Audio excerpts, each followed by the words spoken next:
A very common source of stress among family caregivers is disagreement in the family about how to take care of the loved one.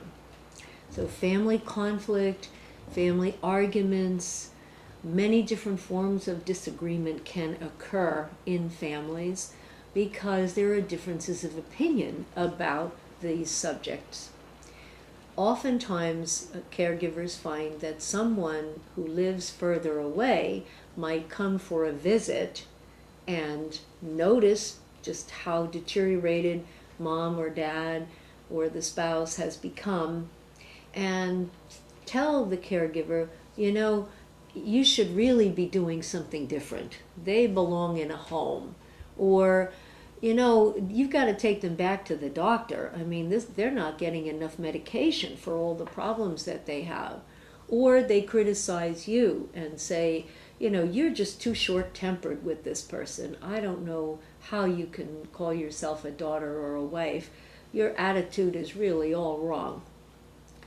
I think we've all experienced that to some degree or another, particularly when family members from out of town who do not have the day-to-day experience with the care receiver, when they come and try to tell you what to do. But there are other sources of conflict too. There may be two sisters, for example, who are thinking about their mother and what's the best thing to do as the mother gets into the advanced stages of Alzheimer's disease.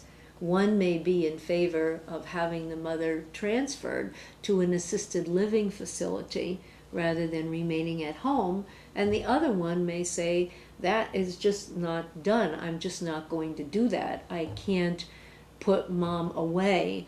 I can't live with that. There's no way that I'm going to do that. And yet, at the same time, that may be the caregiver who's feeling very overwhelmed and stressed. And so the sister sees that something needs to be done. She offers a possible suggestion or a solution to solve the problem, and the primary caregiver rejects it. So that's another type of family conflict or disagreement. And we also often find, particularly among Chinese families that have been studied in various research projects, that it's very difficult to bring help into the home. There is the expectation, very strongly culturally based, that all of the care of the individual with dementia should be done by the family. That is called filial piety. And that particular value goes back to many thousands of years in Confucian beliefs. And it's a very strong value today.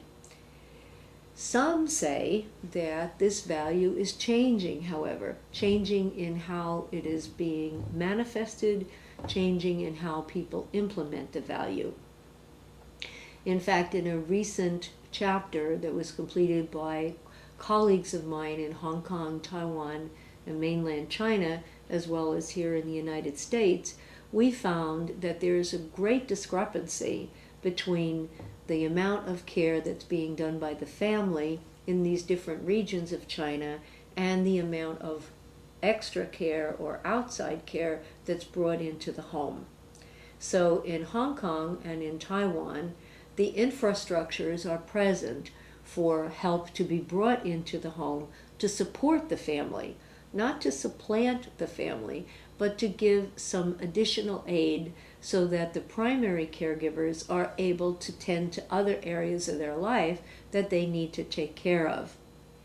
But in contrast, in mainland China, this is not the case at the present time. There is a great effort underway to build the infrastructure, but at the present time, there is very little of it, and so much more of the care falls to the family members.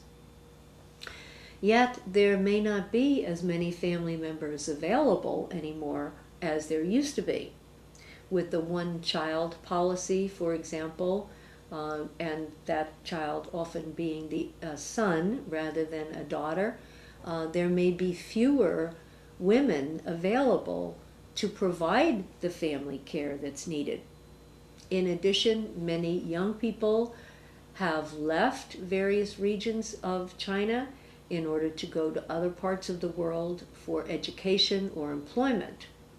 Others have moved away from the rural areas where they were born and have moved into the cities, which are exploding economically. They are not there to take care of the elder parent. So there is a dynamic shift going on in what this construct of filial piety really means and how it's going to be carried out by family members. This is part of the disagreement, or can feed into the disagreement that occurs, because those who are more acculturated, who are adopting more Western values, for example, and Western ways of solving problems, might find it very acceptable for mom to be placed in assisted living or in a long-term care facility, whereas those who are more traditional in their values and beliefs may find that totally unacceptable.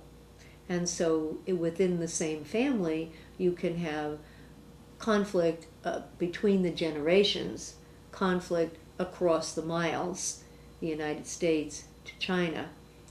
This is a very complex situation, and there are no easy answers. But we can recommend that in order to reduce some of the disagreement in the family and some of the conflict in the family, that family members be encouraged to share the roles, to share the caregiving responsibilities. Again, traditionally, the roles were set up so that caregiving was the primary responsibility of the eldest son in the family. This individual took on the decision-making, often was responsible for the financial support of the parents as they grew older, and knew from the time he was a child that this was going to be expected of him.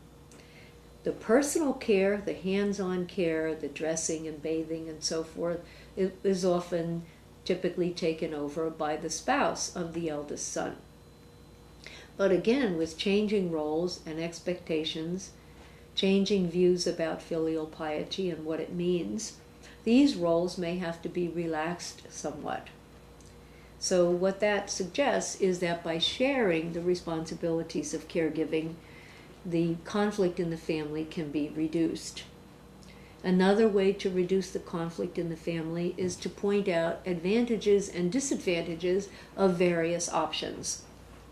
So while it might be ideal to keep mom or dad at home when they are in advanced stages of dementia, it may not be practical because of all the other responsibilities that that primary caregiver has to deal with on a day-to-day basis. It might make more sense to have the parent in an assisted living facility, if that's available, particularly one that is oriented toward Chinese culture, that serves Chinese meals, observes Chinese holidays. That could be very comfortable for the elder, in contrast to the beliefs of the adult children who may think that it's just not going to work out. Another suggestion that I can offer to help reduce the stress among families and reduce the disagreements and conflict is for the primary caregiver to learn to ask for help. Oftentimes we think that other family members should know the help that we need, and they should offer it to us. Well, we could wait a long time for that to happen, and it may never happen.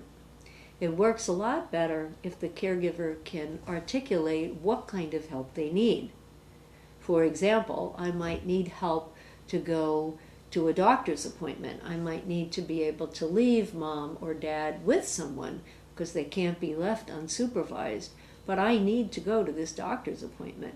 So that would be a good time to ask my sister to come over and stay with mom or dad while I'm at the doctor's appointment.